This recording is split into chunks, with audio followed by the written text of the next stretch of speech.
We are currently in an exhibition called The Most Noble Subject, Artist, Muses, and Inspiration in the Gail Miller and Kim Wilson collection. The most noble subject means what is the subject that inspires an artist to create? And that's the big overarching question of this exhibition. What inspired the artist to create, and what inspires you, our visitor, to create? So this show, The Most Noble Subject, all the works are on lend from Gail Miller and Kim Wilson from their private collection, and it's really focused on important Utah artists. It's Utah and Danish art from the 1870s to present day.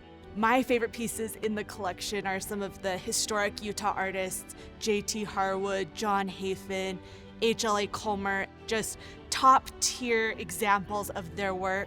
That phrase, the most noble subject, came from H.L.A. Colmer, who painted our signature image, that big, beautiful mountain in the storm, who said that mountains were the most noble subject for an artist's brush. That was sort of the leading theme that we were following, is what is the most noble subject, those muses and inspirations.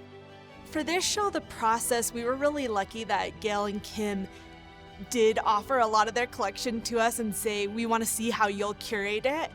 They actually had their very first date to the Springville Museum of Art. They came for an event here, and this was their first date, so it kind of worked out perfect.